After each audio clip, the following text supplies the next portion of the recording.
नमस्कार दोस्तों। व्याख्या किस प्रकार लिखें, इस सीरीज को हम आगे बढ़ाते हैं।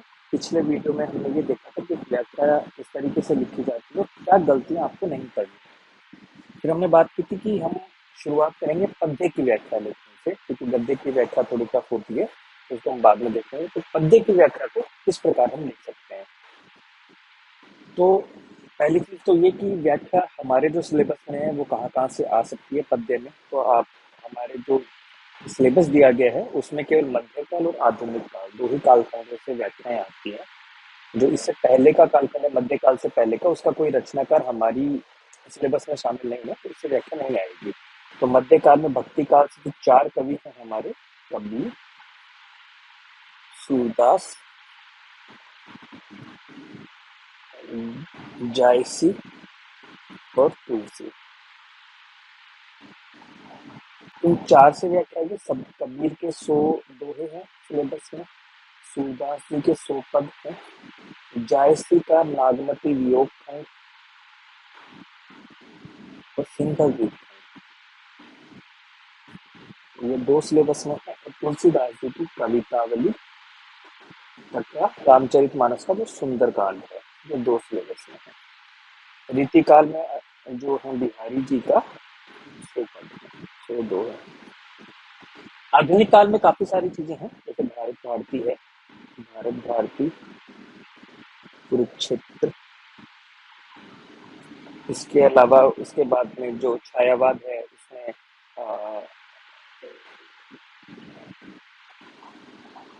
इसके बाद जो छायावाद है, छायावाद में जो कामायनी, राम की शक्ति पूजा, त्रिपुर मुत्ता। इसके अलावा फिर आगे और आगे बढ़े तो इसमें हमारे आ जाएंगे बादल को घिरते देखा है।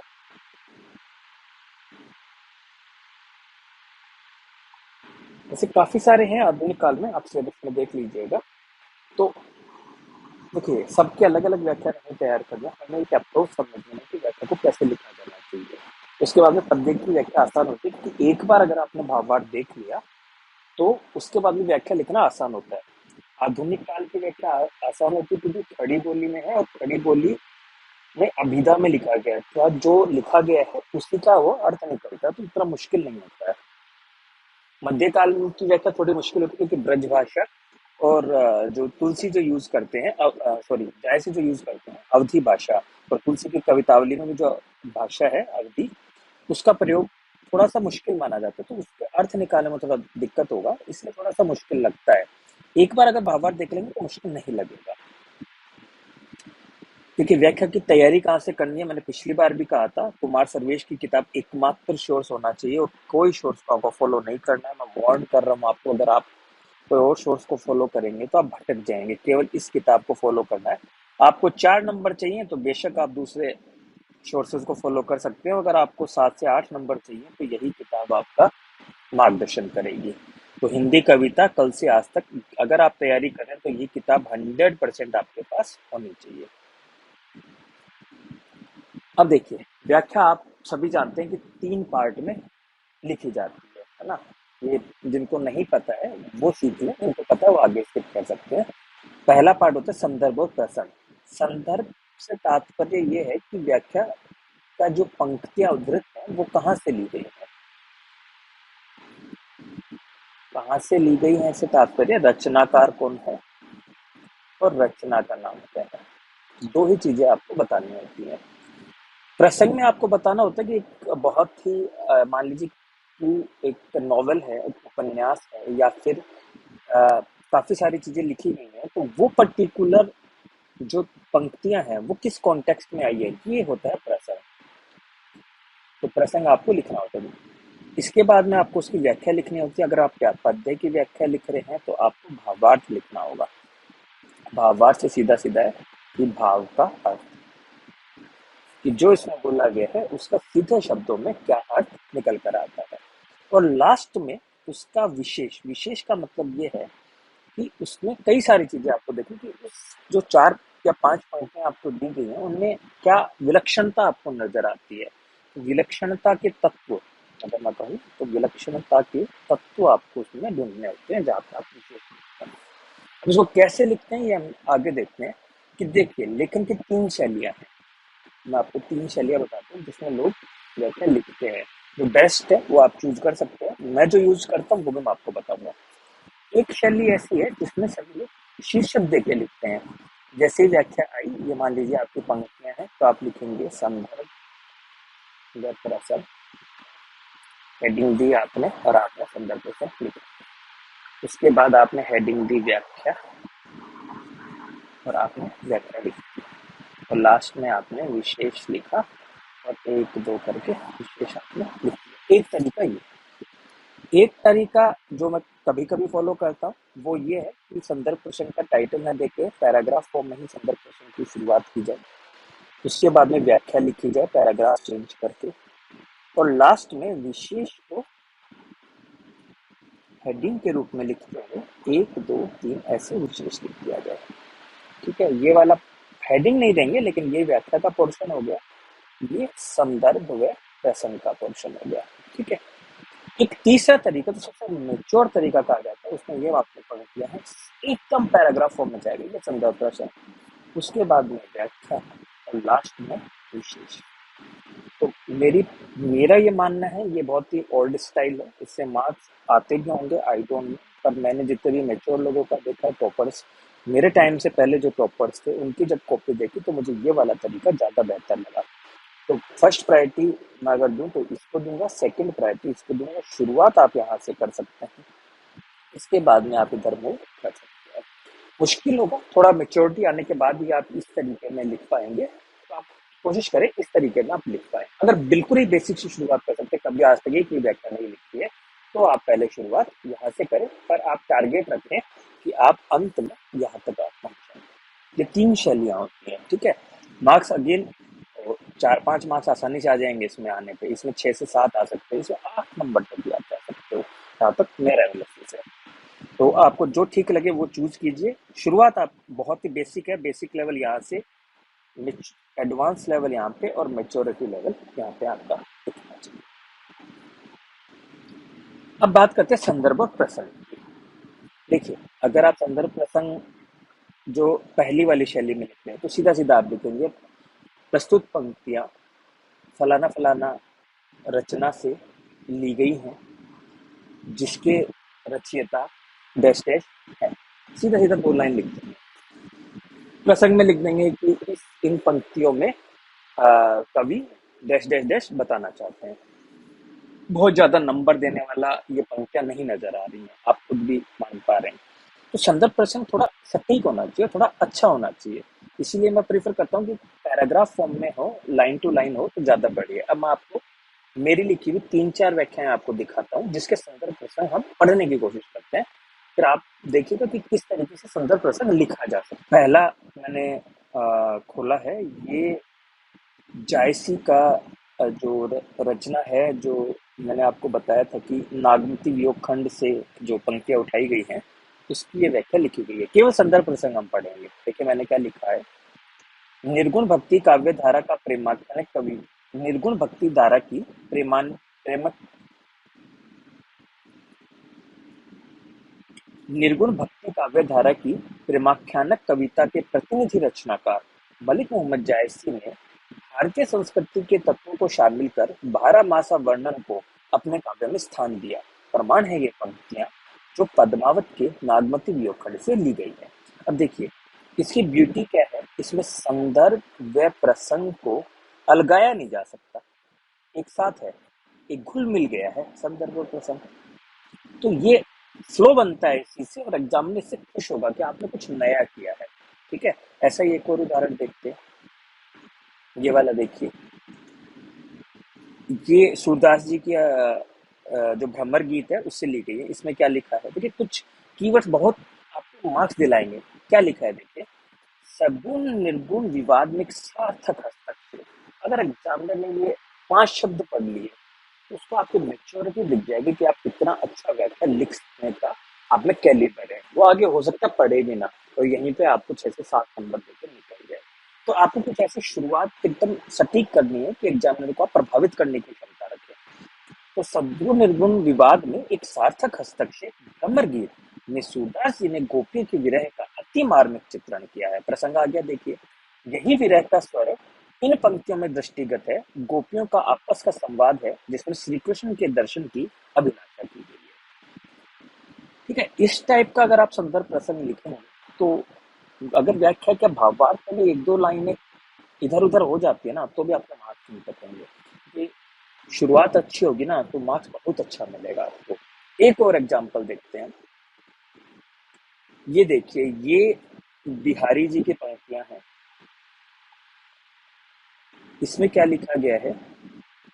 रीतिकालीन रीतिबद्ध कवि। अब आपने यहाँ पे बता दिया कि इनकी रचना की शैली क्या है, रीतिबद्ध कवि है। रीतिकालीन रीतिबद्ध कवि बिहारी लाल की एकमात्र रचना आपकी मेच्योरिटी दर्शा रही है यहाँ पे, कि आपको पता है कि मैंने एक ही रचना लिखी थी। आपको भी सरप्राइजिंग लगेगा, मुझे भी लगा था कि बिहारी जी ने एक ही रचना लिखी है। बिहारी ने संयोग श्रृंगार के साथ साथ भक्ति के दोहों को भी शामिल किया है। प्रस्तुत दोहा इसी श्रृंखला में लिखा गया है। देखिए, आपने संयोग श्रृंगार मतलब इसके बाकी दोहों के बारे में भी बता दिया है ना, और उसके बाद में ये बता दिया कि ये पर्टिकुलर दोहा भक्ति के बारे में है। तो संदर्भ प्रसार साथ में लिखा गया है और एक स्लो में लिखा गया है, तो ये एग्जामिनर को अच्छा लगेगा। सीधा सीधा लिख देंगे, प्रस्तुत पंक्तियां रीतिकालीन कवि बिहारी लाल के द्वारा लिखी गई हैं। ये पंक्तियां बिहारी लाल की बिहारी सत्सई से उद्धृत है। प्रस्तुत पंक्ति में भक्ति का परिचय दिया गया है, तो उसमें वो मार्क्स नहीं मिलेगा आपको। तो कोशिश करनी है पहले आप वो सीखें, उसके बाद इस लेवल के ऊपर आपको आना है। ठीक है, तो संदर्भ प्रसंग मैं यहीं पे छोड़ रहा हूँ। ये 3-4 व्याख्याएं जो लिखी हुई हैं ये मैं आपको चैनल पे शेयर कर दूंगा, वहां पर आप देख सकते हैं।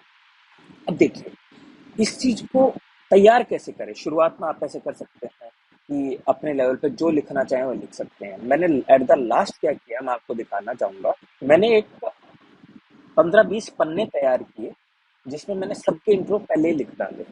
देखो, जैसे फॉर एग्जाम्पल ये डॉक्यूमेंट मैं आपके साथ शेयर कर दूंगा। कबीर है, ठीक है। कबीर में के 3 ही खंड है, गुरुदेव को अंग, सुमिरन को अंग, विरह को अंग। ठीक है, 3 पार्ट है। मैंने तीनों के इंट्रो पहले ही तैयार कर रखे हैं। ठीक है, 3 इंट्रो मिलेंगे जो आपको लिखने हैं। जैसे एक इंट्रो क्या है, ये इंट्रो है आपका इसका गुरुदेव को अंग का। कबीर संत काव्य धारा के प्रतिनिधि कवि है और रचनाओं में रहस्यवाद को अभिव्यक्ति मिलती है। इसीलिए रहस्य साधना में गुरु की महत्ता पर बल दिया गया है। इसलिए कबीर गुरुदेव को अंग में गुरु की भूमिका व महत्ता पर बल दिया है। अब इसको थोड़ा कट शॉर्ट भी कर सकते हैं, छोटा बना सकते हैं, पर रहस्यवाद आना चाहिए, संत काव्य धारा आना चाहिए और रहस्यवाद में गुरु की महत्ता। ये 3-4 कीवर्ड आपको दिखने चाहिए वहां पे, तो वो इंट्रो आपका बहुत अच्छा लगेगा। इसी प्रकार अब मान लीजिए ये भी मैंने तैयार कर रखा था कि अगर इस पे आता तो दोहा अगर विशेष में लिखना पड़े तो उसको पहले से तैयार कर ले, है ना। कोई भी एक दोहा जो आप याद रख सके। जाका गुरु भी अंधला, चेला घरा निधन, अंधे अंधा ही लिया दोनों की पढ़न। ठीक है, एक और तैयार किया है, ये अद्वैत वादी जो तत्व है जो कबीर के अंतर्गत, उससे तैयार है। देखिए, कबीर अद्वैतवादी हैं और रहस्यवादी भी। अद्वैतवादी दर्शन ब्रह्म व जीव के बीच अभेदत्व को स्वीकार करते हुए दृश्य भेद हेतु माया को जिम्मेवार ठहराता है। इसी अज्ञान व भ्रम रूपी मात्र को दूर करने के लिए कबीर गुरु की शरणागति में जाते हैं। इसलिए गुरुदेव को अंग में गुरु की महत्ता पर बल दिया गया है। इस टाइप के इंट्रो अगर आपने एग्जाम में लिख दिया तो आप खुद अभी इमेजिन कर पा रहे होंगे कि एग्जामिनर कितना प्रभावित होगा। मैं भी इसको और लंबा नहीं खींच रहा हूँ, मैं ये डॉक्यूमेंट आपके साथ शेयर कर दूंगा। मैं एक जस्ट एक आपको ओवरव्यू देना चाह रहा हूँ कि संदर्भ और प्रसंग का महत्व क्या होता है। ठीक है, इसमें आप ऐसा डॉक्यूमेंट खुद से भी तैयार कर सकते हैं। इनमें उन दोहों को रिप्लेस कर दीजिए जो आप नहीं याद कर सकते, उनको ऐड कर दीजिए जो आप याद कर सकते हैं। ठीक है, जैसे पद्मावत का यहाँ पे मैंने तैयार किया है कि नागमती वियोग खंड में जायसी ने तोषित पतिता नायिका नागमती का विरह चेतना का बड़ा ही मार्मिक और प्रभावी चित्रण किया है। पद्मावत की इस अंश को अगर इसकी आत्मा कहा जाए तो कोई अतिशोक्ति नहीं होगी। इसके आगे आप ऐड कर सकते हैं, प्रमाण है प्रस्तुत पंक्तियां जो जायसी के पद्मावत से ली गई है, या नहीं भी लिखे तो ऊपर आपने बता दिया है। ठीक है, या फिर आप किसी का कोटेशन यूज कर सकते हैं, जैसे विजयदेव नारायण शाही का है, यह नागमती का विरह वर्णन है जिसके कारण आचार्य शुक्ल ने जायसी को गुमनामी के अंधेरे से बाहर निकालकर सूर और तुलसी के साथ हिंदी साहित्य की त्रिवेणी में लाकर खड़ा कर दिया। प्रमाण है प्रस्तुत पंक्तियां। इस टाइप का इंट्रो आपको तैयार करना है, धीरे धीरे तैयार होगा, मैं भी ये नहीं कह रहा हूँ एक दिन में तैयार होने वाला है। मैं केवल आपको एक टारगेट दिखाने की कोशिश कर रहा हूँ कि किस लेवल पे आप जाएंगे तो व्याख्या में अंक आ सकते हैं। चलिए डिस्कशन पे वापस लौटते हैं। तो संदर्भ प्रसंग पे हमारी चर्चा पूरी होती है। संदर्भ प्रसंग कैसे लिखना है, सोर्स मैं आपको बता रहा हूँ, मैंने भी जो लिखे हैं वो सबका सोर्स जो मैंने आपको बताया व्याख्या की जो किताब है कुमार सर्वेश सर की, उसी से लिए गए। वो ऐसी किताब है, अगर वैसी व्याख्या आपने लिखी 10 में से 10 नंबर मिल जाएंगे। ऐसे नहीं लिख पाएंगे, इसलिए मैं एक्सपेक्ट कर रहा हूँ कि 7 से 8 नंबर हमारे मिले। फिर हम बात करते हैं विशेष की। ठीक है, विशेष में क्या क्या लिखना होता है, काफी सारा आइडिया आपको है, लेकिन फिर भी मैं आपको बता रहा हूँ। छंद लिख सकते हैं, अलंकार कौन सा प्रयुक्त हुआ है प्रस्तुत पंक्तियों में वो लिख सकते हैं, भाषा क्या है भाषा शैली लिख सकते हैं, अन्य रचनाओं से तुलना कर सकते हैं, समान विचार अगर किसी और कवि ने कहा है तो उसकी बात कर सकते हैं। इसमें अगर कोई समास संधि आदि व्याकरणिक विशेषताओं की बात हुई है तो वो बता सकते हैं। पद्य किस शैली में लिखा गया है वो बता सकते हैं। अगर आपको भाषा की थोड़ी समझ है तो भाषिक विशेषताएं भी आप लिख सकते हैं। शब्द शक्ति अगर कहीं आपको पता हो तो शब्द शक्ति के बारे में लिख सकते हैं और शाब्दिक विशेषताएं हम लिख सकते हैं। इसका स्क्रीनशॉट लेके आप लिख सकते हैं, रख सकते हैं अपने पास। सभी नहीं लिख पाओगे, हार्डली 3 4 या 5, मैक्सिमम 5 मिनिमम 3, इससे ज्यादा विशेष हम नहीं लिख सकते हैं। ठीक है, तो इनमें से जो भी दिखे वो 3 या 4 विशेष आप एग्जाम में लिख सकते हैं। तो वापस उन्हीं व्याख्याओं पे हम वापस चलते हैं और देखते हैं कि विशेष को किस तरीके से लिखा जा सकता है। तो वापस हम उसी व्याख्या पर आए हैं जिसपे हमने अभी थोड़ी देर पहले चर्चा की थी, जो जायसी के नागमती वियोग खंड से ली गई थी। इसका विशेष देखते हैं अपन, है ना। तो देखिए मैंने आपको बताया था कि शुरुआती मेरी शुरुआती कॉपी है तो मैं विशेष को अलग से लिखता था। संदर्भ प्रसंग अलग पैराग्राफ, उसके बाद व्याख्या का पैराग्राफ, टाइटल में नहीं देता था, विशेष के लिए टाइटल देता था और बुलेट फॉर्म में लिखता था। तो मैंने सिंपल सिंपल लिखा है। भाषा कौन सी है, अवधि भाषा है। ठीक है, उहात्मकता ये बड़ी अच्छी विशेषता है, तो उहात्मकता के साथ विरह वर्णन। फिर अलंकार के बारे में मैंने लिखा है, पुनरुक्ति अलंकार है। अलंकार कभी भी ऐसे मत लिखिए कि अनुप्रास की योजना है, पुनरुक्ति अलंकार है। आपको स्पेसिफिकली बताना पड़ेगा कि कौन कौन से पदों में, कौन कौन से शब्दों में ये अलंकार दिख रहा है, उसको मेंशन कीजिए। तिल तिल, जुग जुग, पहर पहर, सहज सहज है पुनरुक्ति अलंकार है। शैली, भाषा शैली की हमने बात की थी कि भाषा शैली आप लिख सकते हैं। तो इसमें जैसे कड़वक शैली, ये पहले से पता होती है आपको, तो कुछ विशेष आपको पहले से पता होते हैं। तो आप लिख सकते हैं कड़वक शैली जिसमें चौपाइयों के बाद दोहे का धत्ता दिया जाता है। अब आप आपने एक्सप्लेन कर दिया एग्जामिनर को, तो वो आपको समझेगा कि आपको औरों से बेहतर ज्ञान है। बस गेम वही है, 1 से 2 नंबर दूसरों से एक्स्ट्रा निकालना है आपको। अगर आपने थोड़े से अपने ज्ञान को वहां पे दर्शा दिया तो वो आपको नंबर दे देगा। तो इस तरीके से आपको लिखना है। एक और देखते हैं, ये वाला देखते हैं, ये सूरदास जी का था हमारा, है ना। इसका विशेष देखने की कोशिश करते हैं। पंक्तियां आप पढ़ लीजिएगा, पॉज करके पढ़ लीजिएगा, कौन सी पंक्तियां हैं। केवल मैं दिखाना चाह रहा हूँ आपको विशेष कैसे लिखना है। देखिए मैंने आपको कहा था कि एक तरीका है कि विशेष टाइटल देखकर हम बुलेट्स में लिख सकते हैं। एक मैंने कहा था कि पैराग्राफ फॉर्म में ही चलेंगे, तो ये वाला पैराग्राफ फॉर्म में लिखा है। कैसे लिखा है, ब्रज भाषा में लिखी गई पंक्तियां, भाषा बता दी मैंने। पंक्तियों में सुंदर उत्प्रेक्षा की योजना है, शीतल चंद अंगनी समलागत में उपमा अलंकार है। वो वर्ण की आवृत्ति के साथ अंत्यानुप्रास, अनुप्रास में भी अनुप्रास के भेद को सेलेक्ट करके मैंने लिखा है। अंत्यानुप्रास की योजना है, कमल नयन में भ्रवीरी समास की योजना। तो इस तरीके से आप विशेष पैराग्राफ फॉर्म में भी लिख सकते हैं। ठीक है, तो ये विशेष लिखने का तरीका है। एक लास्ट और देखने की कोशिश करते हैं, जो अभी देखा था उसी का बिहारी का देख लेते हैं। चलिए, ये जो दोहा है इसके विशेष क्या लिखा गया है। देखिए ये अगेन बुलेट में लिखा है, विशेष टाइटल दिया गया है, पंक्ति के अंत में री वर्ण की आवृत्ति में अंत्यानुप्रास की योजना है। वापस बता दिया, बहुत मुश्किल नहीं है। अनुप्रास के जब आप भेद आधा घंटा लगा के भी सीखेंगे ना तो तुरंत सीख जाएंगे। ठीक है, और वो लेकिन आपके एग्जाम में बहुत अच्छे मार्क्स दिलाएंगे। ठीक है, तज्जो मानो तारण बिंदु में उपमा अलंकार है, 2 अलंकार बता दिए। तज्जो मनो, ये जब आप ओकारांत औकारांता जब पढ़ेंगे ना भाषा खंड में, ओकारांता, ये विशेषता यहाँ दिख रही है। तज्जो मनो जैसे शब्द ब्रज की विशेषताएं बतलाते हैं जो ओकारांत बहुलता को ओवरऑल बहुलता युक्त भाषा है। ठीक है। और मैंने किसी और, जैसे मैंने कहा कि आप कोई और कोटेशन भी यूज कर सकते हो, तो बिहारी ने अन्य भक्ति में इसी प्रकार का निवेदन किया है। कौन भांति रही है बिरदू, वह देखी ही मुरारी, बीधे भौसो आई ये, गीधे गिधे तारी। तो ऐसे अलग दोहा भी आप इसमें एक साथ में लिख सकते हैं। ज्यादा बढ़िया होता है कि एक उसी जो ऐसी ही बात या तो किसी और कवि ने कही या उसी कवि द्वारा कही गई है, तो उसको आप अपने विशेष में शामिल करें। देखिए, मेरा सुझाव ये है कि 5 व्याख्याएं आती है, तो हर तरह की वैरायटी उन पांचों व्याख्याओं में आप दिखाने का कोशिश कीजिए, ताकि एग्जामिनर इतना प्रभावित हो कि इसको हर तरह की वर्सेटाइल तरीके से व्याख्या लिख सकता है, तो वो अपने आप कंटिन्यूएशन में आपको अच्छे से अच्छे मार्क्स देता हुआ निकल जाएगा। तो ये विशेष के बारे में चर्चा हो गई। इसके बारे बाद आती है व्याख्या। तो व्याख्या में ज्यादा कुछ है नहीं।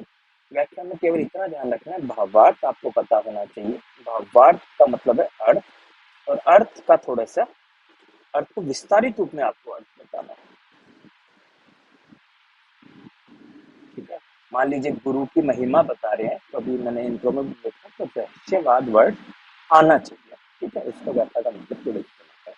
तो इसके लिए आपको अगेन सब जितने भी अपने स्रोत हो सकते हैं व्याख्या के, उनके अर्थ देखने हैं। ठीक है। और देखने कहीं से है, इसी किताब से देखने हैं, इसमें सभी के अर्थ मौजूद है। अगर आपके पास ये किताब है तो वेल एंड गुड है, नहीं है तो आज ही मंगवा लीजिए इस किताब को। सभी के अर्थ एक बार देखने हैं, उसके बाद व्याख्या। अर्थ अगर नहीं आता तो व्याख्या गलत हो जाएगी। ठीक है। पहली जो प्रायोरिटी है वो व्याख्या में है पहचान, कहाँ से आई है, दूसरा उसका अर्थ, और तीसरे नंबर पे उसकी व्याख्या। ये अगर कुछ भी गड़बड़ हुआ तो मामला गड़बड़ा जाएगा। ठीक है। तो व्याख्या के बारे में हमने आज जो चर्चा की, इससे मुझे लगता है कि काफी सारे डाउट्स जो आपके पद्य की व्याख्या को लेकर थे वो मैं दूर करने में सफल रहा हूँ। अगर फिर भी आपके कुछ डाउट्स है तो टेलीग्राम चैनल पे आप डाउट्स लिख सकते हैं। जब भी मुझे मौका मिलेगा मैं उनको एड्रेस करने की कोशिश करूंगा, रिप्लाई कर दूंगा उनका। तो किसी वीडियो के माध्यम से हम सभी को एक साथ रिप्लाई करने की कोशिश करेंगे। आप कोशिश कीजिए, शुरुआत में देख कर लिखें चाहे, पर व्याख्या लिखने का अभ्यास कीजिए और इस लेवल पे आने की कोशिश। इससे अच्छी भी व्याख्या भी आप लिख सकते हैं। मैंने एक केवल ओवरव्यू देने की कोशिश की कि अच्छे नंबर किस व्याख्या से आते हैं। आने वाले वीडियो में हम कोशिश करेंगे कि हम गद्य की व्याख्या के बारे में चर्चा करें और गद्य की व्याख्या को समझें कि वो कैसे लिखे जाते हैं, क्योंकि वो थोड़ा मैंने ये देखा है कि उसमें गाइडेंस का भाव है, और गलत व्याख्या मैं अगर कहूँ कि गलत अप्रोच के साथ व्याख्या लिखी जाती है जिसकी वजह से नंबर नहीं आते हैं, तो उसको हम दूर करने का प्रयास करेंगे। तो टेलीग्राम चैनल आपको पता ही है, कदम_ हिंदी साहित्य में आप कमेंट करके मुझे बता सकते हैं जो भी आपके डाउट्स हैं। ठीक है। तो आज के लिए बस